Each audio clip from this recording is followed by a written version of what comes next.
But if all of us think we can just sit back now and say, the administration's got it, look at all those fighters, we have to keep fighting. There's so many battles at the state level, the local level. There's so much for all of us to do. We all helped get them there, but we can't abandon them now. We have to be the foot soldiers in doing the things that advance liberty.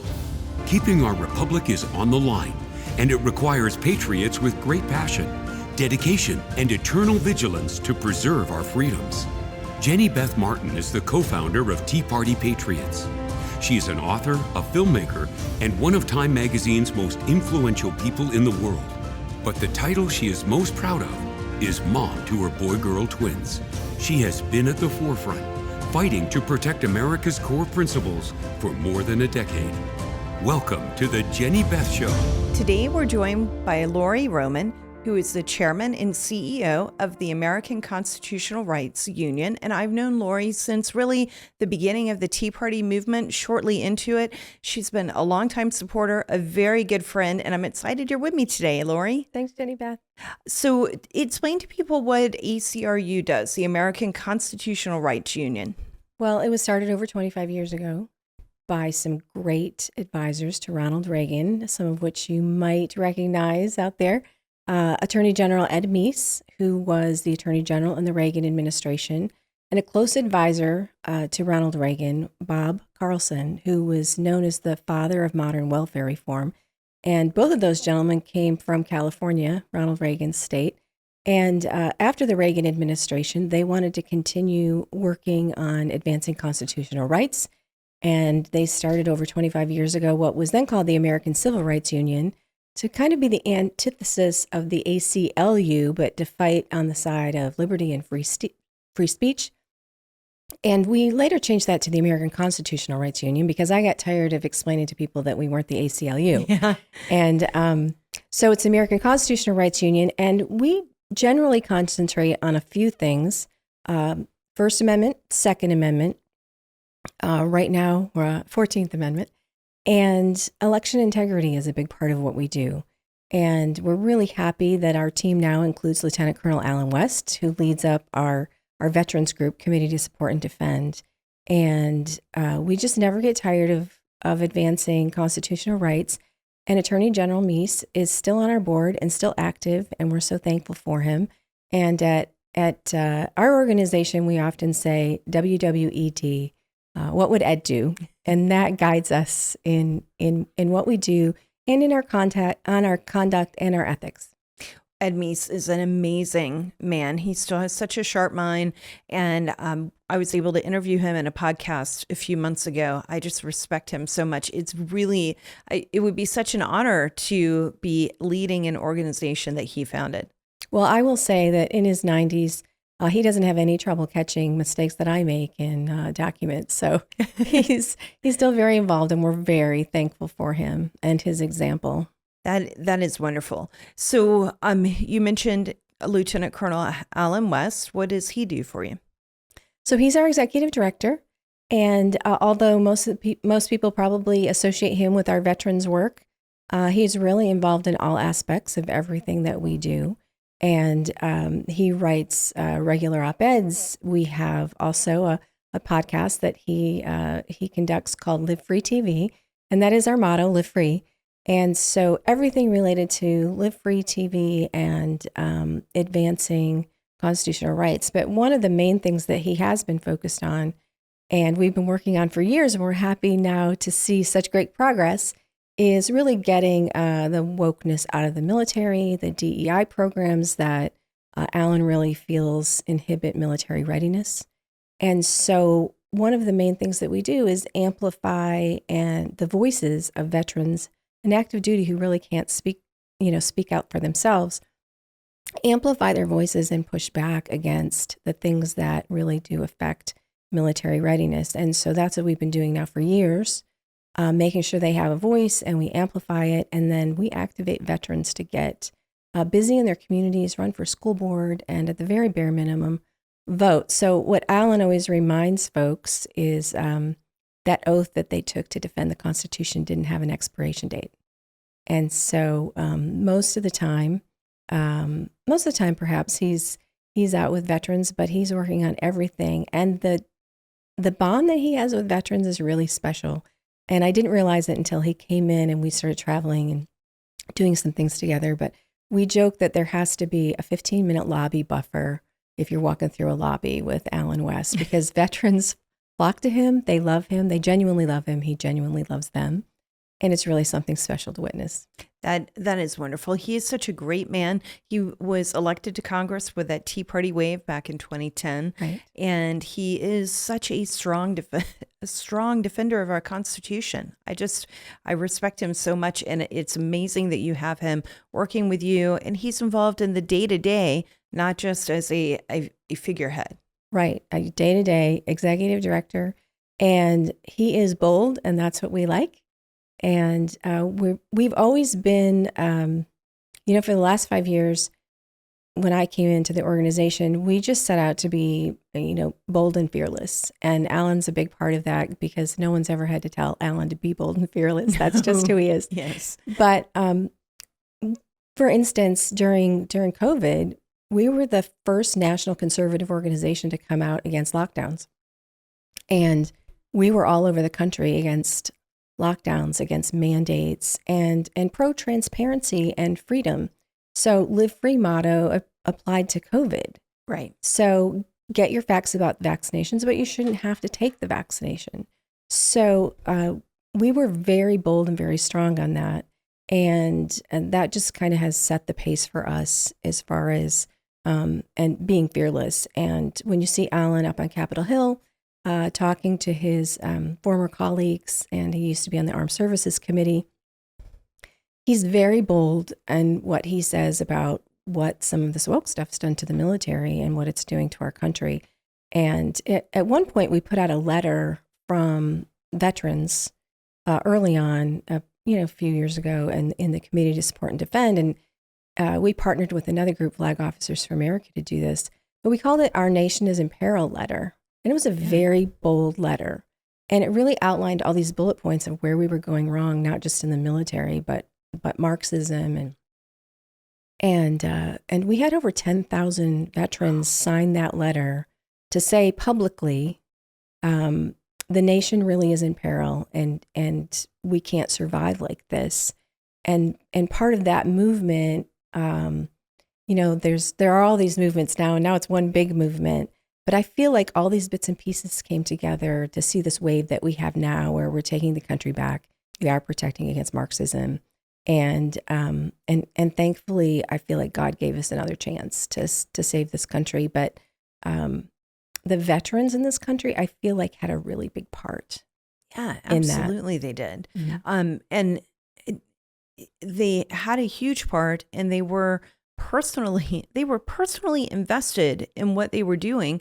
What I mean is we see the evidence of that, because military enrollment decreased under the Biden years, and then just in the beginning of this first month and a half or 2 months of Trump, it's skyrocketing again. But they didn't want their own children, their own sons and daughters, enlisting in a military that was creating the kind of problems and the uncertainty that we saw under Biden. We were hearing three things in particular. The Afghanistan withdrawal was a turning point. A turning point, I think, in recruitment, a turning point in the country's morale, and a turning point in the anger of veterans. We just had so much feedback from our members on the Afghanistan withdrawal. Forcing the COVID vaccine, we did a lot of work with military. We ended up hiring someone who lost a chaplain who had lost his position because he refused to take the COVID vaccine. These folks, they give up so much and they do so much for their country, but rightly so. A lot of them said, this is kind of the line in the sand for me. This isn't proven. I don't trust the vaccine. And to them, it didn't seem necessary to do their jobs. So that was another thing that really, was a turning point, I feel like, for the military and for the willingness of a lot of people in the country to encourage their children to go into the military. And then the third thing was the trans issue in the military. So many of the veterans who are part of Committee to Support and Defend just said, okay, that's That's it. That's ridiculous. That cannot contribute to military readiness. It's a detriment to our readiness. And I never heard one of them say anything negative about anyone personally. No. It was a matter of military readiness. Well, I've always felt like it is a matter of military readiness. I had to go through fertility treatments to get pregnant, and I was on medicines that affected my hormones, and I was just really crazy with some of the medicines. And the people who were going through infertility treatment at the same time as we all joked about it, because it really just made you not even feel completely stable because of the sharp hormone surges in your body. Mm-hmm. It is not a natural feeling. Well, I don't think that would be a healthy thing for the military to put people who are that dependent on medication. Certainly not. Maybe if they're on desk duty, it's one thing, but on active duty where their body is completely dependent on medicine. What if they're taken hostage? What if they are cut off from their supply of medicine for just a few days? It winds up making everyone around them less safe, not just themselves. Right. And the boldness of Lieutenant Colonel Allen West on this issue was unsurpassed by anyone. And I really felt like he led the charge against this and spoke for our members and other veterans who felt like they didn't have a voice and that the world was spinning out of control. But the nice thing is now you see that uptick in recruitment, and our members are feeling very optimistic, and we've got a lot of work to do. Yeah. And, one of the things that we keep talking about with our members and in our messaging is that it's not time to sit back and say, okay, the Trump administration has this. They can't do it all themselves. And, I worked in the Bush administration, and I spent many years in the swamp, in the bureaucracy. It is very hard to turn the ship. And I just was seeing this morning that a judge ruled that the administration can't fire probationary employees. Okay, by definition, you can fire a probationary employee. That's why they're a probationary employee. I'm sure all of this will get settled eventually at the Supreme Court. But when I was in the administration, the pushback within the swamp to work against us, to sabotage us, to trick us, it's very difficult to change things in the federal government. I mean, this president's bold and he's doing a fabulous job and he's assembled a great team. But if all of us think we can just sit back now and say, the administration's got it, look at all those fighters, we have to keep fighting. There's so many battles at the state level, the local level. There's so much for all of us to do.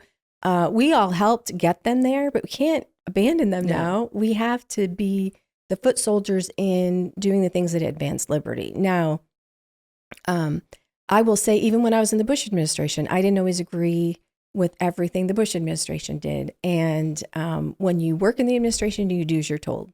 The president's your boss and you do as you're told. And if you can't support the president, you resign. That's what you should do. Right. And so those of us on the outside, we have a little more leeway. There will come times where we might not support every single thing, but there will be things that all of us can choose to support and to work toward to make the country better. We don't have to agree with every single thing, but we can all find things that we do support and we can work on. And it's hard right now at this pace, right? So 70 some executive orders, and we're looking to see which ones we're focused on being supportive. And so, but you have to check the news every few minutes to find out. You really do. It's not even like once every few hours. It really is several times an hour, every hour of the entire day. Exactly. 24/7.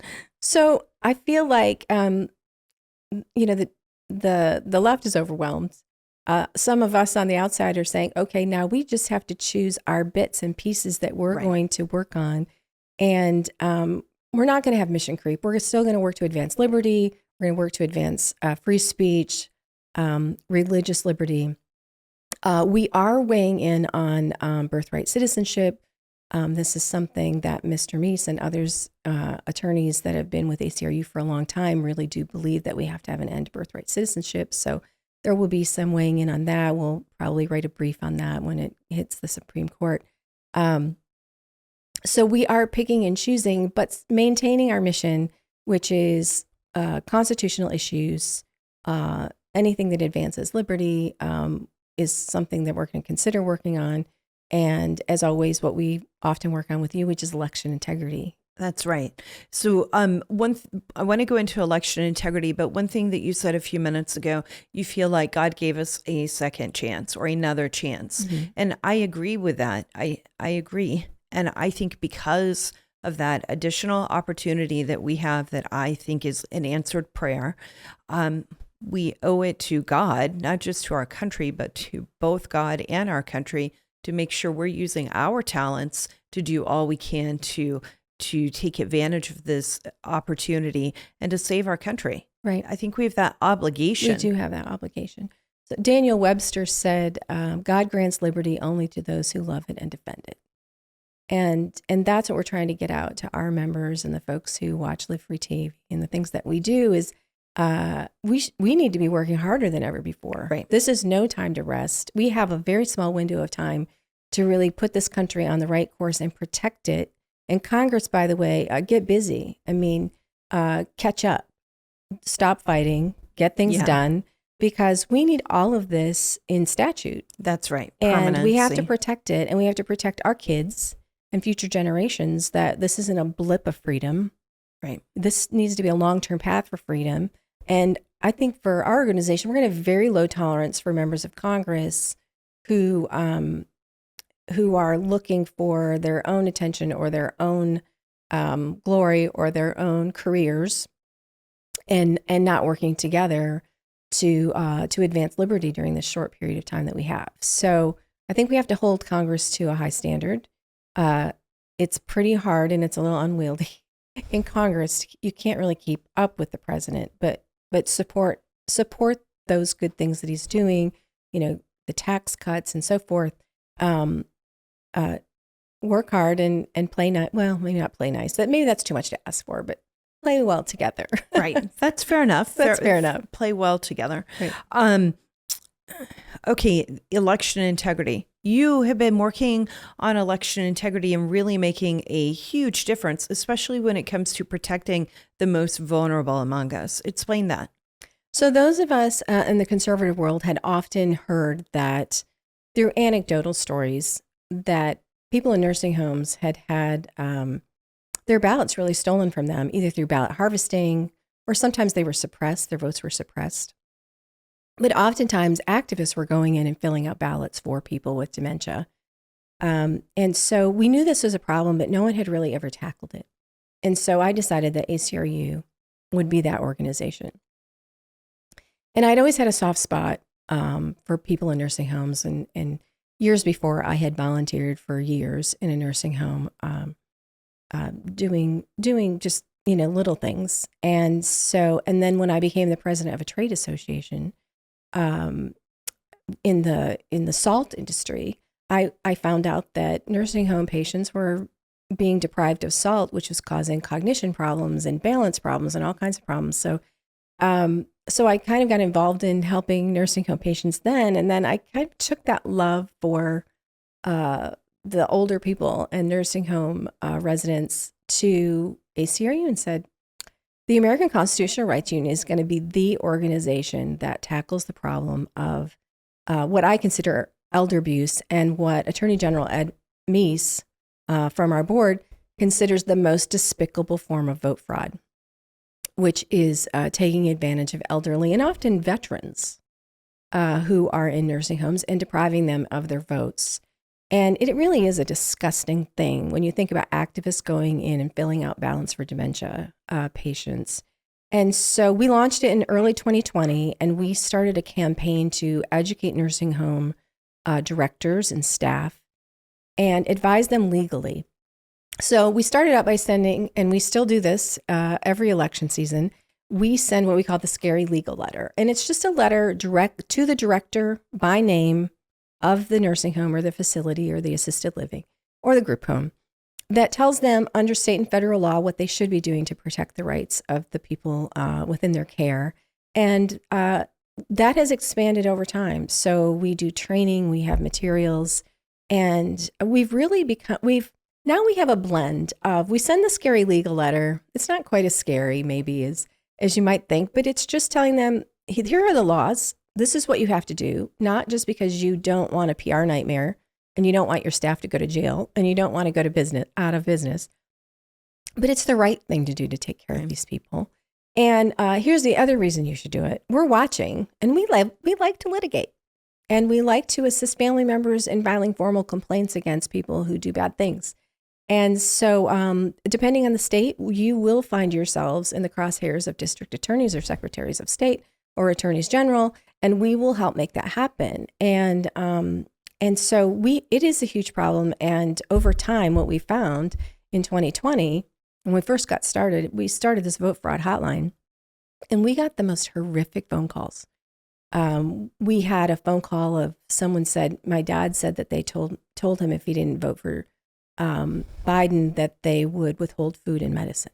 Wow. I mean, really awful things were happening. And then we assisted a family in Texas where they used the Texas state system to see that their mom, who was nonverbal dementia patient in Lubbock, had voted. Mom didn't even know what day it was, who the president was, barely recognized her own children at that point.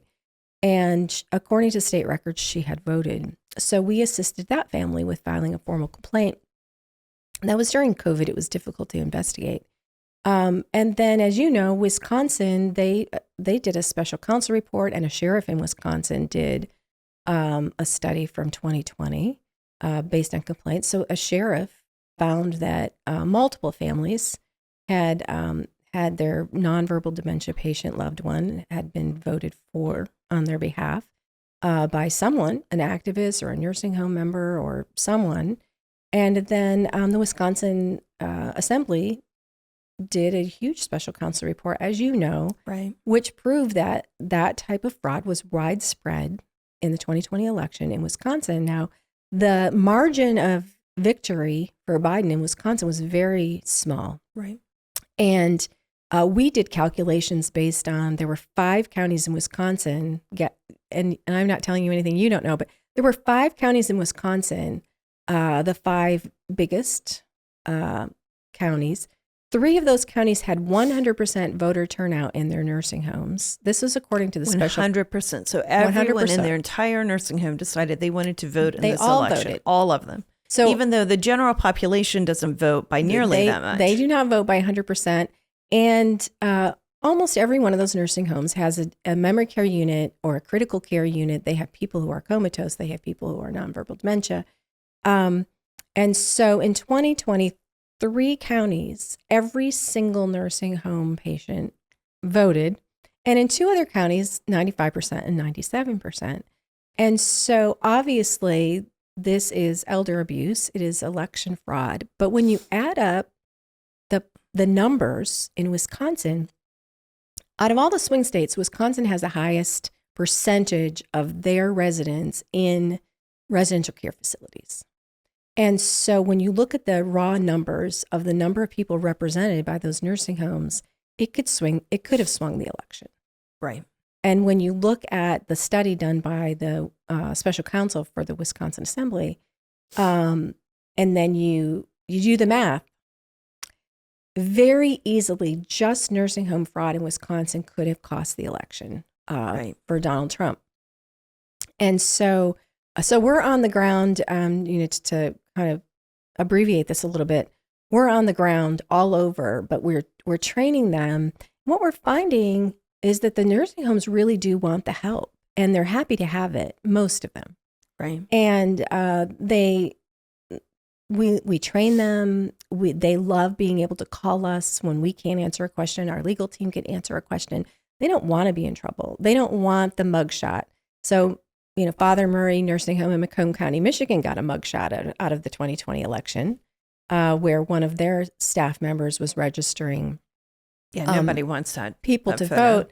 And that's really not the PR that anyone wants. And I will say, when I travel around the country meeting with boards of nursing homes and CEOs and so forth, I take that mugshot everywhere I go.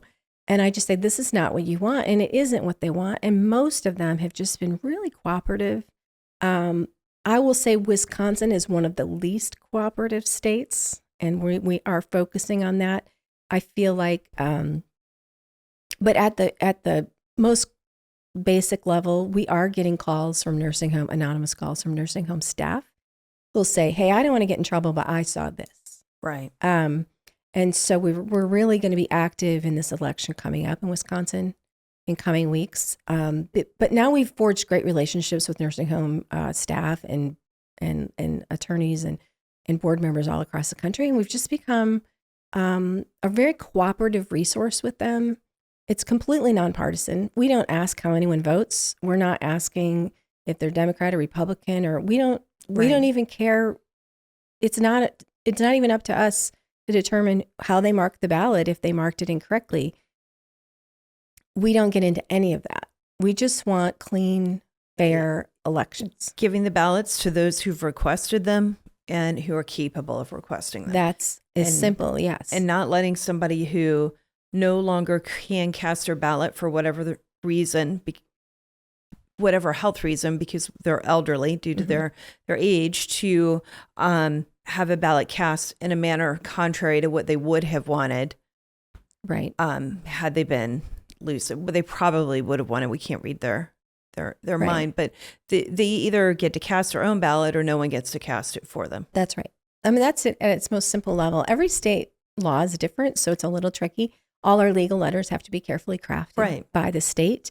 But the bottom line is this: if someone's not capable of asking and asking for their voter registration and doing it, there are some laws that allow, some state laws allow people to have some help in actually marking their ballot if they're unable to mark.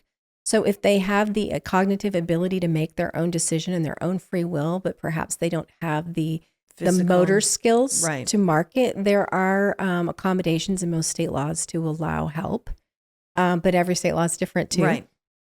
But generally speaking, if the cognitive ability is not there for them to request the registration themselves or request the ballot themselves, and to exercise their free will, then no one should be forcing voting on them, and no one should be filling out their ballot.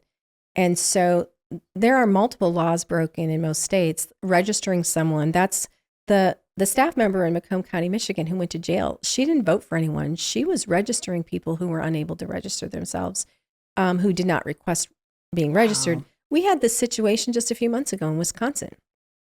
We had in Wisconsin a complaint. A nursing home staffer called us and said the special voting deputies sent by the election authorities in their city, the special voting deputies were registering people to vote who were comatose in their critical care unit.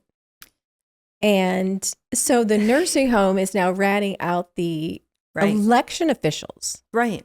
So we immediately contacted, and I'm just going to name and shame them, the municipal clerk for West Allis, Wisconsin. Yes. And we contacted them and said, this is the complaint we have. This is the nursing home. And we didn't give them the name. We gave anonymity to the nursing home worker. This is the nursing home. This is the critical care unit it happened. We know it was one of your special voting deputies. There's only 2 of them. And they refused to investigate. They said if we didn't give them the name of the anonymous... of course they did. It's Wisconsin. Right. They're evil. Or if we didn't give them the actual name of the special voting deputy. Well, we said, you sent them. Right. You know who the special voting deputies were in that facility. So they registered people who were clearly never going to be able to mark a ballot. And then because West Allis was not willing to do anything after repeated requests by us, then we just had to make sure that there were poll workers and people available to go in there and monitor. We had another situation. This was in a different state just a few months ago in the 2024 election, where an activist was in a nursing home posing and pretending to be an election official. And so our poll worker that we had trained called the sheriff's department. It's illegal to pose as an election official. And so that person literally ran out the door before the sheriffs got there. So, I mean, the things we see and hear, it's unbelievable sometimes. But the great thing is the nursing homes have been, for the most part, they're just so happy to have the help because they never really thought about it before. They weren't doing any training on voting and voting rights. One of the things that I did when I first started this project, having been the president of a trade association, I went and looked at all the association websites in the states for the nursing homes. And this was the end of 2019. And if you looked at their annual meeting agendas, if you looked at their websites, you looked at their training materials, their continuing education materials, nothing was about handling voting. It was kind of something they threw to the activity directors, and a lot of them still do. Throw to the 25-year-old activity director with no training. And then you'd walk into a nursing home, there'd be ballots everywhere, just laying around. Well, and I think that most of the people who work in nursing homes, they are doing it they aren't doing that just because it's a job. They could go get a job in many other places, either as nurses, or whatever their position is. They're doing it partly because I believe because they care for the people who they actually are giving the care to and trying to help. Mm-hmm. And they don't want those people they don't want their rights to be abused. They're not sitting there taking care of them all day long so that they can harm them. Right. So what you're doing by offering the training and making sure that they're thinking about it is a service. It's not like you're doing it to just rat them out or be difficult for them. You actually want to help them. Right. And the cooperation from some of the state associations has been fantastic. They're so thankful. We get emails and notes all the time saying, thank you. This is something that has always been a difficult topic for us. We never knew how to handle it. Some of these, the turnover too. So you're training these people all the time because the turnover in nursing homes is very high. Right. And we're doing all this for free in a completely nonpartisan way. We never, ever, ever bring up parties. And we never ask anyone about how anyone's voting. Right. If fraud happens, we do not care who perpetrated it. If they're a Democrat or the Republican, if it's illegal, we're on them. Right. That's just the way it is. Right. It has to be a free and honest election for everyone. Right. And party has nothing to do with that. I mean, we have a senior citizen voting Bill of Rights. We train family members. We have materials for them. So we're training family members. We're providing information to residents. We give all this stuff for free. The senior citizen voting Bill of Rights, we'll give it in bulk to the nursing homes, and they can pass it out to all their residents. They can give it to their family members or guardians. All the training materials we give them, we give those for free. And there's not one speck of anything partisan in any of it. We are just honest brokers with these people. If they ask who we are, we tell them, the parent organization is, but this part of what we do, well, there's nothing partisan about it. I think that when it comes to election integrity, we all have to want, as Americans, there has to be a baseline that we just want to be able to trust the outcome of the election because they were run fairly and laws were followed, period. Whatever, regardless of who wins or loses, we have to have that trust in the election.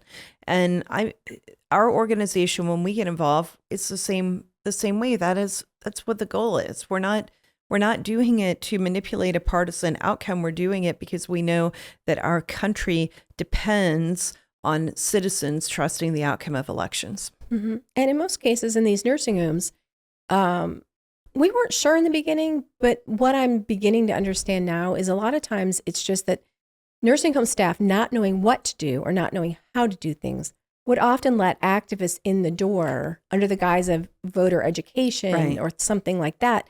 And people come in and these activists come in and they are taking advantage of the residents. It's most often not the nursing home staff. It's most often a nursing home staffer who doesn't understand. And they let in other people who then take advantage or ballot harvest but usually, although I will say nursing home staff, some of them are susceptible to being, getting $20 or $50 and letting someone in the door because most of them just don't make very much money. Yeah. And they don't understand the laws. But we help them understand the laws, which protects them too. We're really helping the nursing homes protect the residents, but we're also helping the nursing homes protect themselves.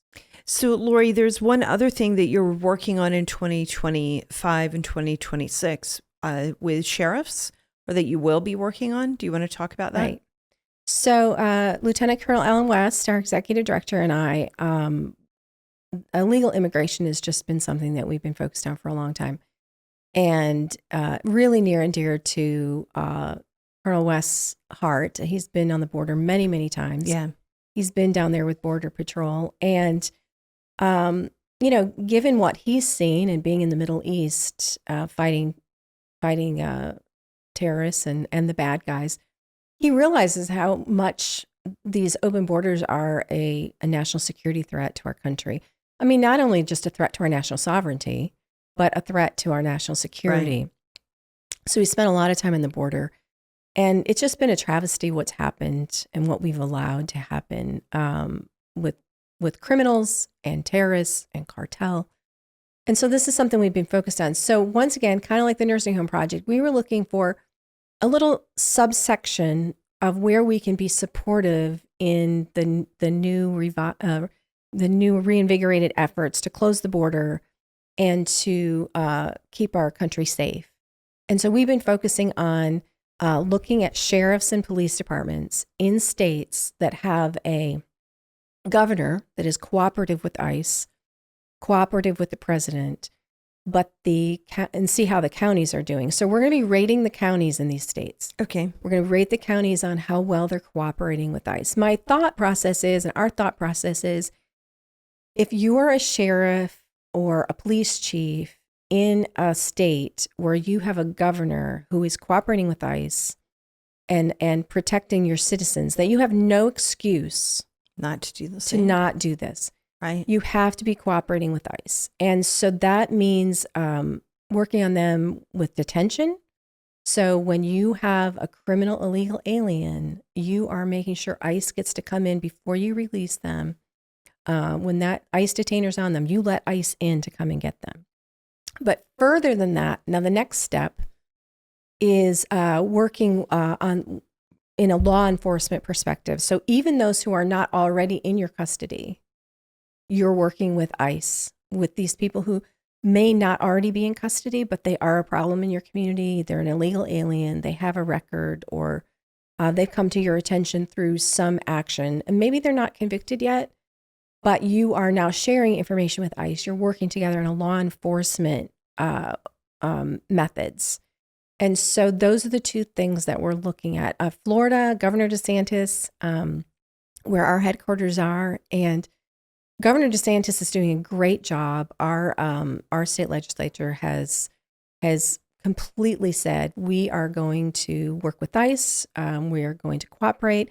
Governor DeSantis has come out and said, if you are not cooperating with this now state law, which is in cooperation with the federal laws, then I have the power to remove you from your position. So sheriffs in Florida are constitutional positions. They are elected.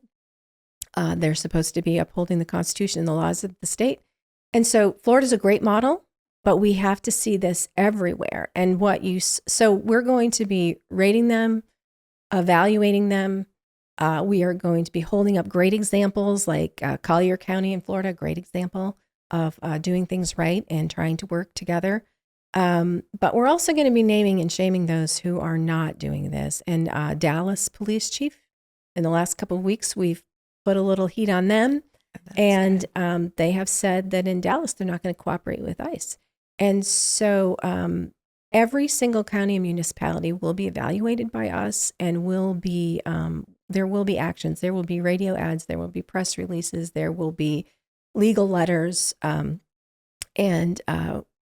we're just going to, this is the bare minimum. Are you protecting your citizens? Are you keeping them safe? Right. That's not too, I mean, if you're a police chief or if you're a sheriff and you can't do the bare minimum to keep criminal illegal aliens from harming your citizens, then you shouldn't have that job. No. And we're going to make sure people know you shouldn't have that job. That's great. I'm excited to see that, and we'll help promote it as you start rolling it out, because that is very important work. Great, thanks. Well, Lori, you do such good work, and I love how you are going in and finding where you can make a huge difference in a small area that winds up having a massive impact. More people should look at how they can do that. Thanks. Thank you so much for joining me today, Lori. Well, thanks for all you do, Jenny Beth. And we love working together with you, and it's been a great and cooperative relationship for many years. The Jenny Beth Show is hosted by Jenny Beth Martin, produced by Kevin Mooneyhan, and directed by Luke Livingston. The Jenny Beth Show is a production of Tea Party Patriots Action. For more information, visit teapartypatriots.org. If you like this episode, let me know by hitting the like button or leaving a comment or a 5-star review. And if you want to be the first to know every time we drop a new episode, be sure to subscribe and turn on notifications for whichever platform you're listening on.